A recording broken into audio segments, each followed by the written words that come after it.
So we're gonna bring in Jay. He's the owner and GM of the Espanola Express. How are you, Jay? Not too bad. How are you? Good. I don't know, Jim. Have you ever met Jay, or Tony? Have you ever met Jay? No, I don't. I never met him. I don't think. Well, that's rare that he doesn't know you, Jay. Yeah. Well, nice to meet you, gentlemen. Nice to meet you. So he based in Espanola. First things first. Like Tony works with like I say, the Canadian Mental Health, so I want to touch base a little bit on that. And Jim has been quarantined. He doesn't go anywhere. So no, I don't. No. So he knows what it's like to stay at home all the time. Yeah. But before we get into it, four grown men here. These two above us watch The Bachelor. What do you think, Jay? You know what? I can't comment. I'm not a TV guy. I don't watch much TV. So, but you know what? To each their own. No, exactly. That's a good answer. So first things first, Jay. Yeah. You're doing something right in Espanola. You took over in June of 2019, 17, 34, 0, and 5. In the between 15 and 19, 31, 179, 2, and 8 with the old ownership. You're doing something right down there, that's for sure. Well, I like to think that we are. I think that, you know, I had a couple partners in the beginning, and I was part of that group. You know, I had a couple great guys. We just had a bit of a difference of opinion in the direction that we wanted to go, and you know, a couple of us backed down and let some of the other ideas ride, and it just never worked out. So, you know, we had always said that if it gets to a point where, you know, there's multiple people in the organization that aren't happy, we'll sit down and agree to make the change. And, you know, I was the one who pushed for it, and I just had some bigger ideas and, you know, wanted to make a change. And, you know, I made them an offer, and everybody agreed, and we just kind of closed the doors on that chapter and decided to move forward. One of the biggest things that I think that this league is great for is it's a great outlet for Northern Ontario kids. And I've watched a lot of teams over the years. You know, you got guys from Michigan, Pennsylvania, BC, Alberta, out east. Like, I realize that everybody's competitive and wants to win a championship.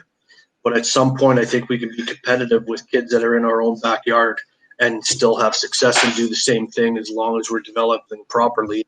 That was one of the biggest changes that we made. We went from less kids away, and our priority was to fill our roster with Northern Ontario kids, and then we'll fill the holes after that.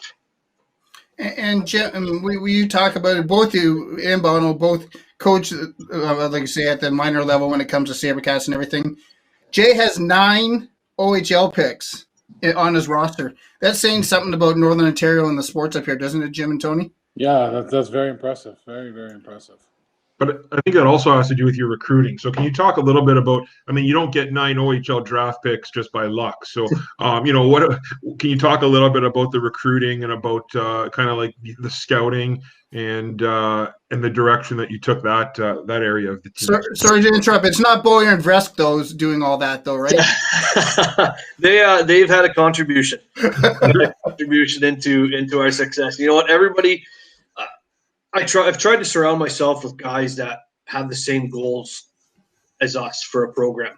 So one of the things that's very difficult for us in Espanola is trying to find players to come to Espanola. First of all, if you're from the South, nobody knows where it is. And if they do, they haven't heard anything good about it. It stinks, whatever, the paper mill, all that stuff, right? And we don't have a dedicated college or university in town. So the older guys, they would rather be playing junior hockey and going to school to kind of make up for the lost years.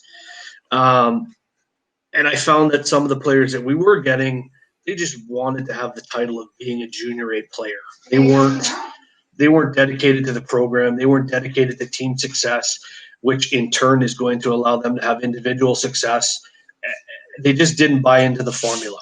So I've tried to surround myself with people that have the same ideas and the same goals as I do.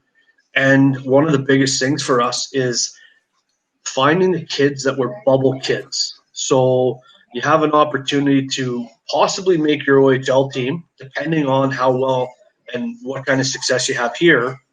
But if you don't, you're still on the radar of those Division I programs. Now, a couple of years ago, we had Chase Lammy, who committed to St. Lawrence. And then we had another player that committed to University of Maine, that Tristan Poisson. And I think that as much work as we put in, that was the game changer for us. Having 2 Division I kids in one season spoke volumes, because I don't think that the NOJHL's had that in a long time.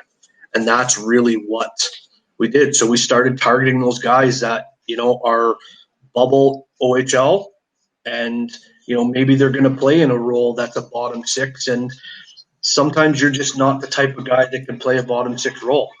If you're a skilled guy coming up all the way through midget, bantam, peewee, it's very hard unless they have that mental capacity to understand what's necessary for team success.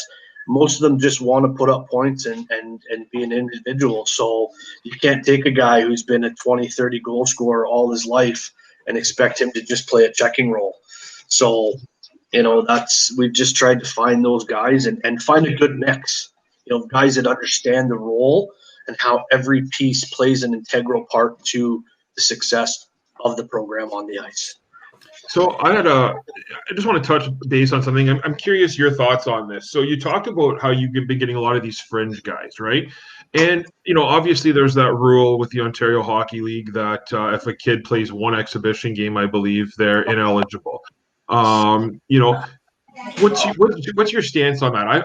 I find it really difficult for some of these 16-year-olds to have the potential to live their dream and make an OHL team, right? And I think that would be the ultimate goal for most kids. So trying to convince them that there is another route is always something that fascinated me about this league, because I bet you there's a lot of kids that in hindsight wish they would have played and not just played, a year or a few exhibition games, right? I'm just kind of curious as to your thoughts on that and how that, how that impacts the league and your team. Well, yeah. So basically, anything after 48 hours with an OHL team for these kids, and if their name makes it on a roster, even if it's a red and white game, that technically, according to the NCAA, makes them ineligible. So we don't try and deter them from still going after their dreams of playing in the OHL. We're an Ontario-based team in an Ontario-based league, which is a feeder for the OHL. And all of these kids, that's their goal. That's their dream. They want to play there because that's the step right before the NHL. So I don't try and stop them. All we try and do is we try and find the players that are open to other options if it's not in the cards with the OHL team. So one of the big things we try and do is we try and work with their agents and advisors and just educate them on the whole process and let them know that there are other options. So if you have an OHL team that's talking to a kid and an agent and they're just letting them know that, we've got a spot for you, but you're going to be a bottom end guy, that's when we'll say to the kids, okay, you know what, here's what you have. And the agents could have a discussion with them and present the options to them. And if it's an option that looks a little bit more appealing, then we hope that they make the right decisions. And I mean, they're kids, right? Like, I think that asking a 16-year-old to make a decision after 48 hours is a little bit unrealistic because they're kids. They're not thinking about 5 years down the road. They're not even thinking about tomorrow. I couldn't agree more with you. That is a huge issue for me. And there's so many, people I can think of, right, who've done that. I mean, the Sioux Thunderbirds had a player a few years back. He played for the for Saginaw, I believe, for maybe half a season. Yep. Then he came back for the Thunderbirds and was arguably the best player I've ever seen play in the league. This is back when they won the championship. So, you just dominated. So you're right? It's tough, right? If those kids, it's a hard decision for people to make. And I agree with you. I wish there was a little more leeway there. I wish that was something that the leagues would look at. And again, it's got to be the kid's best interest. And the thing is it's not our control, right? Like that's an American thing. That's the NCAA clearinghouse, and that's the NCAA's rules, and they have a whole different system down there. Yeah. You know, if you're a commit to a D1 program, their expectation is that you're going as a true freshman. So you're going to school at 18. So imagine how good you would have to be at 18 to be able to jump in to play that level of hockey. And I'm not saying, like, I think that we have a great brand of hockey in our league. I think that we have a lot of players that are exceptional hockey players that could play at either level. Maybe they just need a little bit more development, you know, and a little bit of time to grow. There's so many different factors involved, you know, but we have a population in Canada of about 38 million. They've got about 340 million in the US. So they can take a chance on more guys, right? And they don't have to be as selective because it's there. Yes. And, oh, sorry, Jim. The question I have, Jim, is when it comes to recruiting, and Jay will probably agree, and you being the SaberCats, when you have players recruited from the SaberCats to go to OUA program, that's huge for the program, isn't it, Jim? Of course it is, yeah, and I think that, I mean, that's one of the big things we saw in football, not to take away from what we're talking about hockey now, is there's more opportunities, right? Football rosters in Canada have 80, 90 players on their team, so they need a lot of players. But yeah, I mean, yeah, it's a big selling point of the program, and the high schools are the same. Everybody wants to get that guy who went here, went there, right? So it is a big thing. I had a question though for Jay. How big a role do you guys play in the recruiting? Do you film all your games? Do you provide players? Do they do all that themselves? Sorry, Jay. Sorry, Jim. Do you have a little bit of feedback there, Jay, in the background? I think. I am. Just 1 sec. I'll check it out. Let me see. Oh, now we can't hear him at all. Okay, better? Yeah. There we go. Okay. Did you hear my question, Jay? I did. Yeah, I heard it. Yeah. So, like, we try and play an active role. So what we do here is when our players come in at the beginning of the year, we'll sit down with them. We have some interviews, you know, just find out what they're looking for, what their goals are. And then we get them to all fill out a bio, you know, player bio, educational information in there, hockey information in there, what their goals are, you know, any volunteer stuff they've done.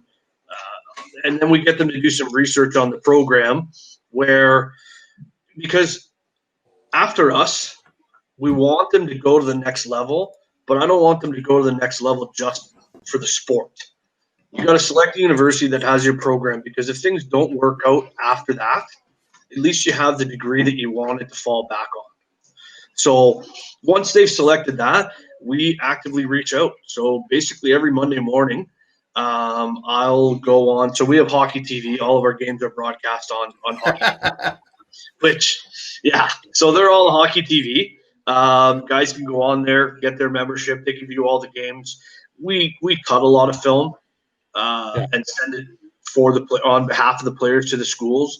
But every Monday morning, I've got a list of about 80 to 90 schools that I reach out to via email, and I give them a breakdown of the weekend and how certain players progress. And I'm honest, like I'm brutally honest. If they had a bad weekend, I'll identify that it wasn't the best weekend, but I'll give some reasons why. You know, we got some younger kids go from playing 30 games to playing a 56 game schedule. Sometimes the workload, you know, they can't play back-to-back nights. But we're honest and we give good feedback, because if a guy takes one of our kids, I don't want it to be a surprise. I want him to know what he's getting so that we can build that trust and build that relationship. So for years to come, they know that Espanola is going to provide them with a quality player. So we do a lot of work, like, and then after I email the group, which is, I can't remember the exact number, but it's around 80. I break that into half and I start making calls and I try and catch them all. So my Monday is basically filled promoting players to the NCAA programs, CIS schools. And I don't really deal with a lot of the OHL teams. I try and let their agents do that, just because that's the role that they have. I do accept phone calls openly about feedback and how the player's progressing, what his attitude's like, how he is in the dressing room. But yeah, we do a lot for these players here in Espanola, and not just Espanola. Like, I know Bricker in Blind River, and Zachary and Forsyth and Rayside, and every team in our league puts a lot of time and effort into our player promotion, because that's one of the things that is only going to make us better, and it's going to want to drive players up here. If we can consistently promote players to the next level, and quality players, the younger ones are going to start to see those numbers rise, and this will be a league where guys want to come first, and that should be our goal. Yeah, that's a great answer. That's what parents are looking for, right? They want you to sell their kid for them, right? That's part of why they're sending their kid to you. Yeah, for sure. Definitely. Yeah. And Jay, you do it for the money, right, Jay? Yeah, that's still. You know what? Ever since, even when my partners were involved, when we started up this team, we were a break-even deal. As long as we broke even, we were happy, and that's where we're at. We don't run it as a not-for-profit, obviously, but we try and just break even. Try and keep us in a position where we can keep our fees manageable for players. And anything that we get extra, we just put back into recruiting or better equipment, or better hotels on the road. Whatever we can do to make our program better, we just continuously put it back in. And we've never changed that. That was one of the biggest things that I wanted to make sure we were doing with our program, and my two previous partners. We had agreed upon that, and that's something that's going to be honored as long as we're here in Espanola, because I think that that's something that can set us apart from a lot of the teams down south that are, maybe a little bit different in operating. And that's something where, sorry, Tony. Tony and Jim are involved in Sault Minor and the rep football programs here in Sault Ste. Marie. With Elliott, with everything that happened before, Elliott Lake, the Wildcats took a 1 year leave of absence. Other than the Wellville is probably the smallest community, and then it's you and Elliott Lake that are the two smallest. Do you find it really challenging being in the north and being one of the smaller communities to have it support the team to keep you going? It's a challenge. You got to work hard every year. That's for sure. Like, I have a great group of fans that will support us no matter what. If we have one win or we have 50 wins, we will have the same 180 to 200, 220 people will be there religiously. Like, I cannot speak highly enough about those group of individuals and fans, because they just want to see hockey. They want to support the players. They'll do anything to be a part of it. I have great volunteer staff that helps me out as well. But it is challenging to get the corporate dollars, especially through this. Everybody's suffering. There's no ifs, ands, or buts about that. Everybody has taken a hit financially, and the economy's not the best right now. And a lot of our businesses are, small businesses owned by locals in the community. They try and do the best they can and support us, but it's not like a big city where I can go in there with an advertising package or a sponsorship package and say, okay, here's what you should do. I basically have to go in there and say, okay, this is what we offer. We can custom a package to you, but I don't know what your budget is. So any kind of partnership that we can arrange is a good partnership for both of us. And we treat them well. We give them tickets, and they get to come to the games. They get priority selection of their seats, and we give them some swag and apparel. And anytime they do some sort of a function, we try and make sure that we have players available to go assist with their function and help out with any fundraising they may do or any volunteer work they do in the community. We partner with a lot of them, but it's difficult. There's a lot of company or a lot of places in the north that can access a lot more community dollars, and it's challenging here in Espanola. We have the sponsors we have are great. They're fantastic. Anybody who has been a sponsor has been fantastic. I understand the challenges and being in a community of 5,000 people. I understand the challenges of being able to help out.